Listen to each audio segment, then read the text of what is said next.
Our next scene, also from A Streetcar Named Desire, is at the point when Blanche is sitting alone and Stanley comes home. Stanley obviously knows everything about Blanche, how will the scene progress, and how it ends. In this scene, Stanley again will be played by myself, and Jessica will be playing Blanche. Oh, Sepulveda gave me a telegram today. I'm gonna be saved. Good for you. Mitch came by, but he was a total swine. He came later to apologize, but I just sent him off with his walking papers. Because me and him do not belong together. We're just different. Was this before or after the telegram was sent? What telegram? Oh, as a matter of fact, I just got it. As a matter of fact, there was no wire at all. Oh? And there is no millionaire, and Mitch never came back. Oh? And this is just all imagination. Oh? And lies and tricks. Oh? And look at you, dressed up in some Mardi Gras costume with a crown. What kind of queen do you think you are? Oh? You know, from the first moment you came into here, I was onto you. You know, coming in with all your, let's put paper lanterns on lights and spraying perfume everywhere. And lo and behold, this place turned into Egypt. Sitting down and swirling down on my liquor. Ha! Ha! Ha! Ha! Don't! Get away from me! Operator! Sepulveda! Help! The phone's off the hook. Don't! Let me get by you! Get by me? Sure. Go ahead. Not with you there! Let me get by! You think I'll interfere with you? Huh. On the other hand, you might not be that bad to interfere with. Back up another step! Or what'll you do? Or I'll... What'd you do that for? So I can shove this broken bottle into your face. I bet you'd like to do that. I will if I have to. You want some roughhouse? Alright, let's have some roughhouse. Tiger time, drop the bottle, drop it. We've had this date from the beginning.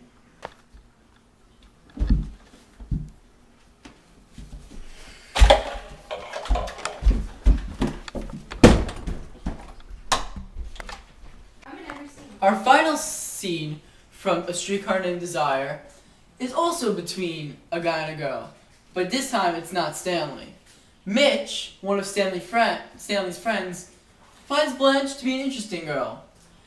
They decide to go on a date, and this scene picks up when Mitch is taking Blanche home and they're at her porch. In this scene, Mitch will be played by J.D. Sepulveda, and once again, Blanche will be played by Jessica Hose. Well... It's getting pretty late. Are you tired, Blanche? Even the hot tamale man's on here and he stays until the end. How are you getting home? Oh, I'll just walk and take one of the hour cars home. The Streetcar Named Desire is still riding around on the tracks? I'm afraid you haven't had very much fun tonight, Blanche. I spoiled it for us. No, that's alright. I was just worried you weren't getting much entertainment out of it. I'm sorry, I'm not rising to the occasion. I'm usually happy. Why did you try? To obey the law. What law? The law of nature. Which law is that? That a woman has to please a gentleman or no dice. Oh, do you mind looking for my key in here? My fingers kind of hurt. Sure. Is this it? No, that's the key to my trunk, which I'll be needing soon because I'm going to be going home. What, you mean you're leaving? Yeah, I think I've outwelcomed my stay here. This is it? This is it? Yes, honey. Do you mind opening the door for me while I look at the stars? Oh, you opened it. Good boy. So I guess you'll be leaving now. May I kiss you goodnight? Why do you ask? Well, I'm not sure whether you want it or not. Why do you have to be so doubtful? Well, the night when we parked at the lake, I want to kiss you, and you... Say a line! I didn't hate you. I didn't hate the kiss. I very much liked the kiss. It's just the girl with me with emotions. Needs to make sure that her emotions don't get lost. Lost? I'm sorry I wasn't lost going on our first date. It's okay. I like you just the way you are. I've never known a girl quite like you. Are you laughing at me? No.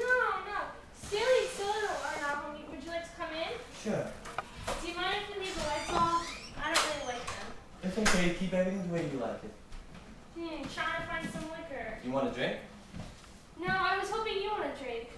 Here, come, take a load off. I'd rather not. I'm very sweaty. I'm not very proud of the way I perspire. Perspiration is healthy. Are you laughing at me again? No, perspiration is very healthy. Guess my weight. I would say you're in the vicinity of 180 pounds. Guess again. More? Mm-hmm. Well, I don't know. I mean, you're tall, but you carry the weight very well. I'm 200 pounds, 6 feet tall. Oh, Samson! Wow, you don't even look like it. Yeah. My weight is not a very interesting subject. What's yours? Yes. Why, you look as light as a feather. Oh my. And see, Mitch, you behave just like a gentleman. you slap me whenever I get a bounce. Oh, that won't be necessary. Huh?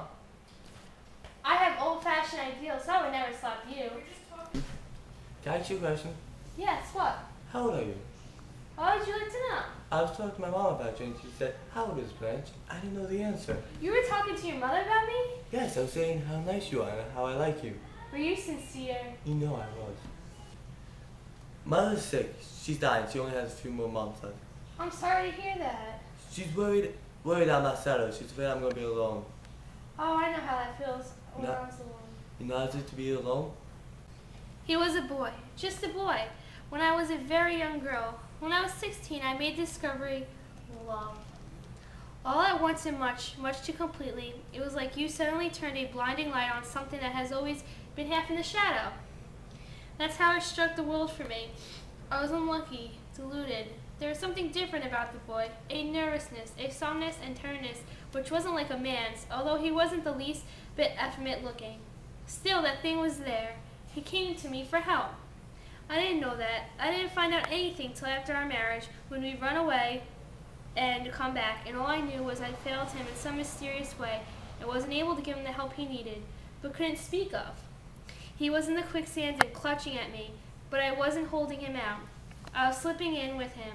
I didn't know that. I didn't know anything except I loved him undurably, but without being able to help him or help myself, then I found out, in the worst of all possible ways, by coming suddenly into a room that I thought was empty, which wasn't empty, but had two people in it, the boy I'd married, an older man who had been his friend for years. Afterwards, we pretended that nothing had been discovered. Yes, the three of us drove out to Moon Lake Casino, very drunk and laughing all the way. We danced to the Varsavana. Suddenly, in the middle of the dance, the boy I'd married broke away from me and ran out of the casino. A few minutes later, a shot. I ran out. All I did. All ran and gathered about the terrible thing at the edge of the lake. I couldn't get near for the crowding. Then somebody called my arm. Don't go any closer. Come back. You don't want to see. See what? Then I heard a voice say, Alan, the gray boy. He stuck the revolver into his mouth and fired so that the back of his head had been blown away. It was because on the dance floor, unable to stop myself, as I say, I saw it. I know. You disgust me. On the world was turned again, and never for one moment since there had been any life there stronger than this kitchen light. And